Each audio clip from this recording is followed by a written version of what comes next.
following my inner voice. The thoughts we choose to think are the tools that we use to paint the canvas of our lives. I remember when I first heard that I could change my life if I was willing to change my thinking.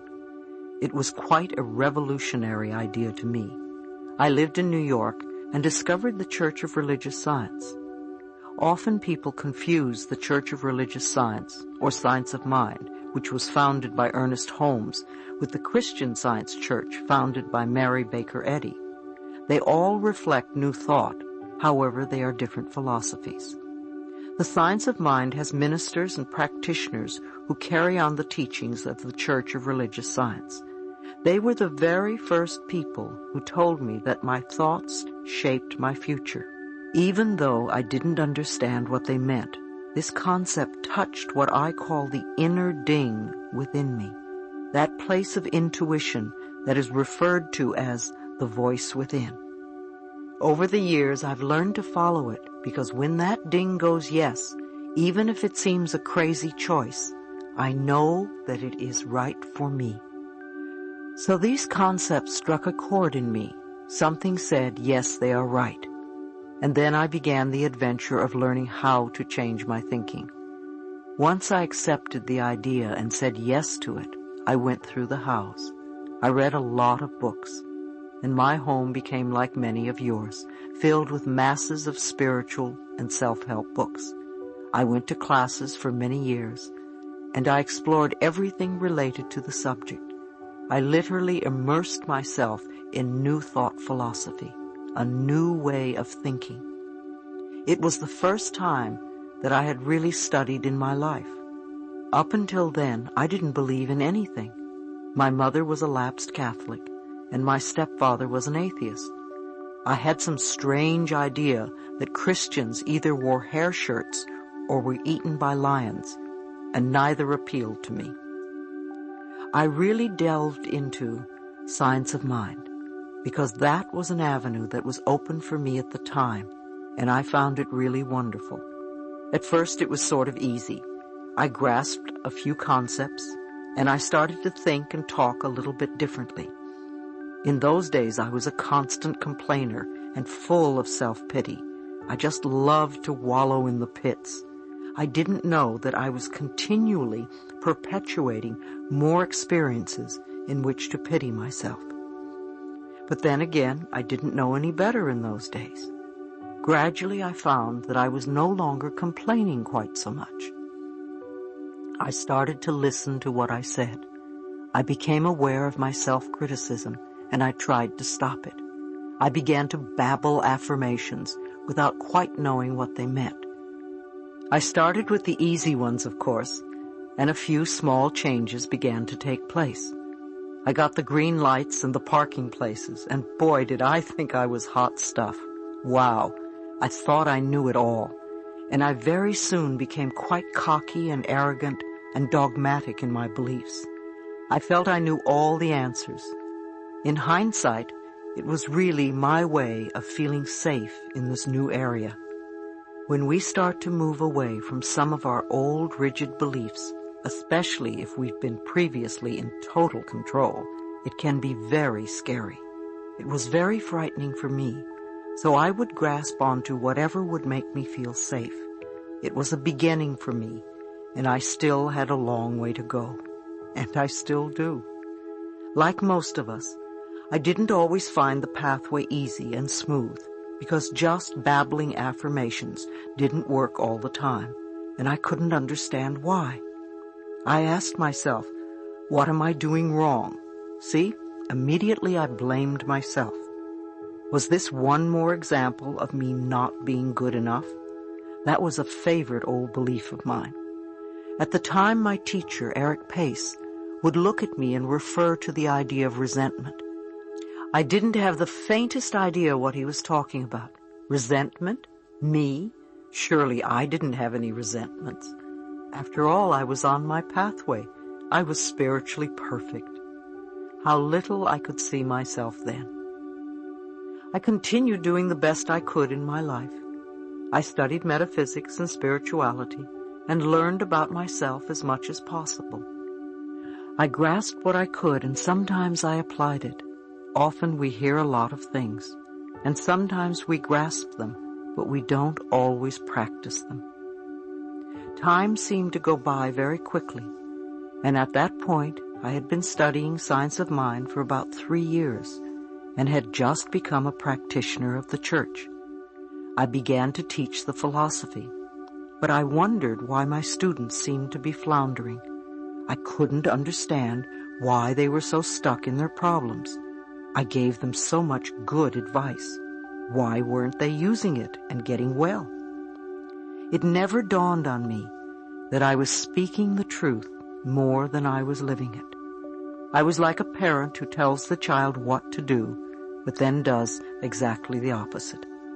Then one day, seemingly out of the blue, I was diagnosed with vaginal cancer. First I panicked like anyone else. Then I had doubts that all this stuff I was learning was valid. It was a normal and natural reaction. I thought to myself, if I was clear and centered, I wouldn't have the need to create the illness. In hindsight, I think when I was diagnosed, I felt safe enough at that point to let the illness surface so that I could do something about it, rather than having it be another hidden secret that I wouldn't know about until I was dead. I knew too much by then to hide from myself any longer. I knew that cancer was a dis-ease of resentment that is held for a long time until it eats away at the body. When we stifle our emotions inside of us, they have to go somewhere in the body. If we spend a lifetime stuffing things down, they will eventually manifest somewhere in the body. I became very aware that the resentment within me, which my teacher had referred to so many times, had to do with being physically, emotionally, and sexually abused as a child. Naturally, I would have resentment. I was bitter and unforgiving of the past. I had never done any work to change or release the bitterness and let it go. When I left home, it was all I could do to forget what had happened to me. I thought I had put it behind me, when in actuality I had simply buried it. When I found my metaphysical pathway, I covered up my feelings with a nice layer of spirituality and hid a lot of garbage inside me. I put a wall around myself that kept me literally out of touch with my own feelings. I didn't know who I was or where I was. After my diagnosis, the real inner work of learning to know myself began. Thank God I had tools to use. I knew I needed to go within myself if I was going to make any permanent changes. Yes, the doctor could give me an operation and perhaps take care of my illness for the moment. But if I didn't change the way I was using my thoughts and my words, I'd probably recreate it again. It's always interesting to me to learn where in our bodies we put our cancers, our diseases, on which side of the body, the left or the right. The right side represents the masculine side, from where we give out. The left is the feminine side, the receptive part, from where we take in. Almost all of my life, when anything went wrong, it was always on the right side of my body.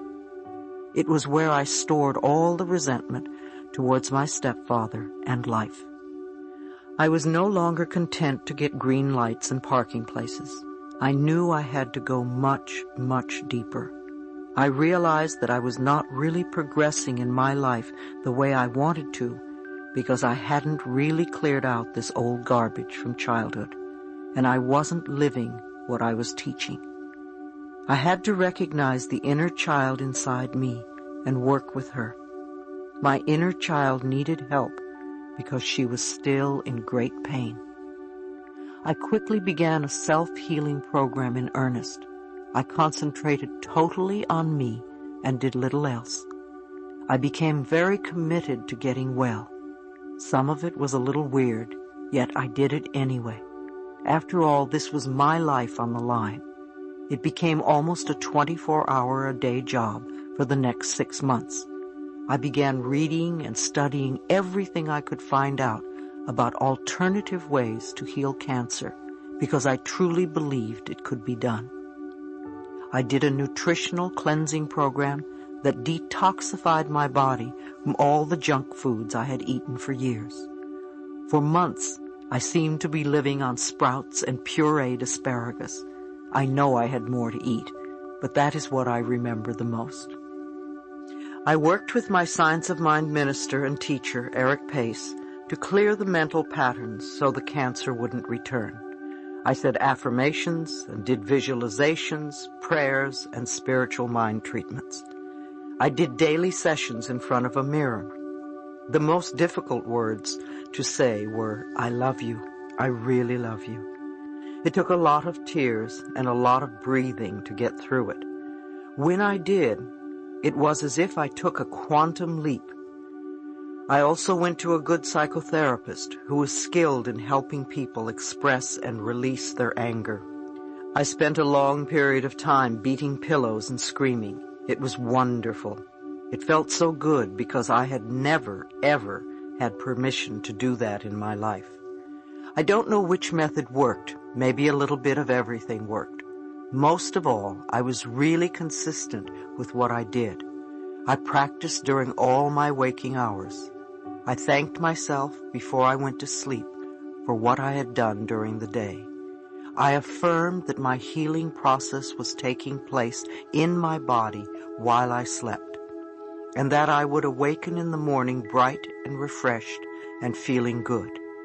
In the morning, I'd awaken and thank myself and my body for the work that was done during the night. I would affirm that I was willing to grow and learn each day and make changes without seeing myself as a bad person. I also worked on understanding and forgiveness. One of the ways was to explore my parents' childhoods as much as I could. I began to understand how they were treated as children, and I realized that because of the way they were brought up, they couldn't really have done anything differently than they did. My stepfather was abused at home, and he continued this abuse with his children. My mother was brought up to believe that the man was always right, and you stood by and let him do what he wanted. No one taught them a different approach. It was their way of life.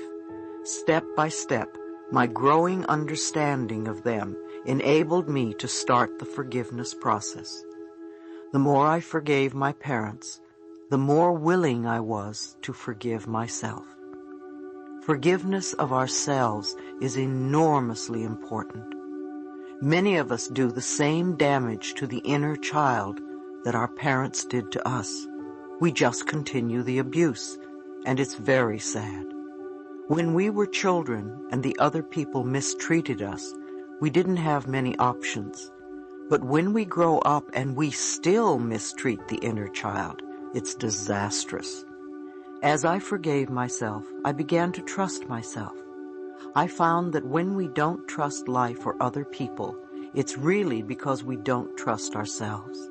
We don't trust our higher selves to take care of us in all situations.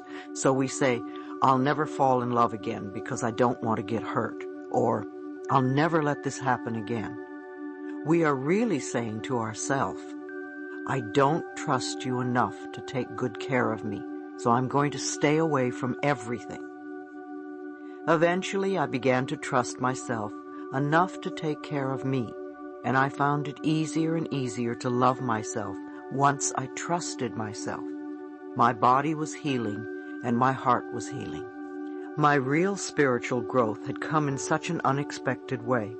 As a bonus, I began to look younger. The clients I now attracted were almost all people who were willing to work on themselves. They made enormous progress without me really doing anything. They could sense and feel that I was living the concepts I was teaching, and it was easy for them to accept these ideas. Of course they had positive results. They began to improve the quality of their lives. Once we begin to make peace with ourselves on the inner level, life seems to flow much more pleasantly. So what did this experience teach me personally?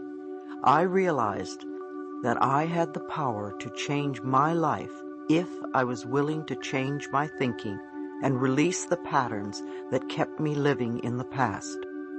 This experience gave me the inner knowledge that if we are willing, really willing to do the work, the mental work, we can make incredible changes in our minds, our bodies, and our lives.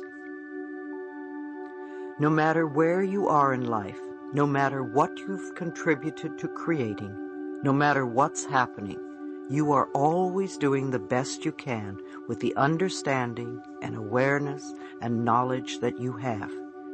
And when you know more, you will do it differently, as I did. Don't berate yourself for where you are. Don't blame yourself for not doing it faster or better. Say to yourself, I'm doing the best I can. And even though I'm in a mess now, I will get out of it somehow. So let's find the best way to do it. If all you do is tell yourself that you're stupid and no good, then you stay stuck. You need your own loving support if you want to make changes. The methods I use are not my methods. Most of them I learned at Science of Mind, which is what I basically teach. Yet these principles are as old as time. If you read any of the old spiritual teachings, you will find the same messages. I am trained as a minister of the Church of Religious Science. However, I do not have a church. I am a free spirit. I express the teachings in simple language so that they may reach many people.